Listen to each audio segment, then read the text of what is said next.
Hi, I'm Heather Francis. This is Real TV Films. I'm standing here with Peter Frintrup, and you are Flickering Duck Productions. You are in post-production.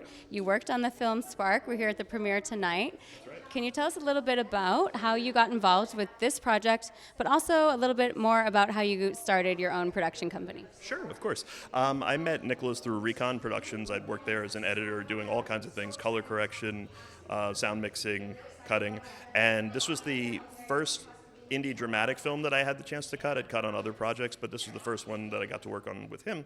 I came from NYU as a background, so did he, so we had a lot of things in common with wanting to take a story and make it really nuanced and deep to the character, and that was the exciting part, because I've worked on projects with marketing clients, but working on a narrative film where you're telling a story of a person takes a lot more time to kind of have it all unfold the right way. Why did you choose editing, and what is that like? Like your initial, when you first get all that footage, and how do you choose, like where do you go from there? Sure. Choosing editing is really kind of like telling a story, but you don't have to get up at 5 in the morning, so that's nice. And it's also like this film, it's a time loop, so every morning you're readdressing the same thing, and you get a chance to make it better and better and better until you have told the story you want to tell. So it's like directing, except you get to sit in a room and keep working on the thing until it's exactly how you want it without the constraints of showing up at 5, getting with the DP, worrying about the actors that day. You just work with what you have. So that's the part I enjoy about it. And I started my company out of working after I started my company after working at agencies doing this for trailers and big movies because I wanted to work on films that were more storytelling and important.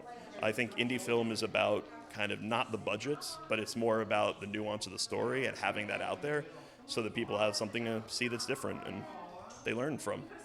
That must be such a cool feeling once you get it all put together and done with.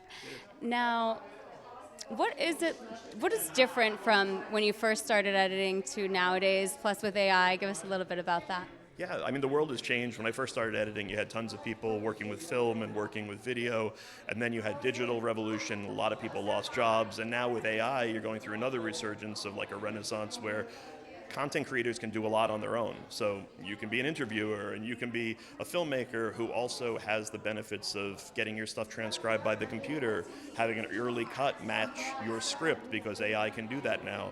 So it's learning about how to modulate these changes and move ahead with the times without losing the soul of storytelling, because that's one thing that even if computers get great at telling stories we're telling, we can tell new ones, we can tell weirder ones, we can tell different ones, and that is the big difference between, our films and maybe films being told by AI. Do you ever have a moment where you're torn between it's the same scene, maybe something's a little different? How do you choose which one you really like? Every scene is different. If you're a musician, it's about pacing. So if you're a musician, you hear drums, you like, oh, I love that drum, but I love the way the bass drum comes in. I love the snare, I love the hi-hat. But then that club song uses the same drums, but they amp them up with more bass.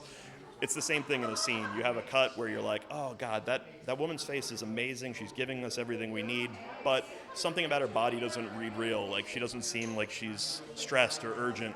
And then you find that in the next take, and you work with moments that work so that it's all cohesive, as opposed to like being lazy and going, I love this one, I'm just gonna put that in.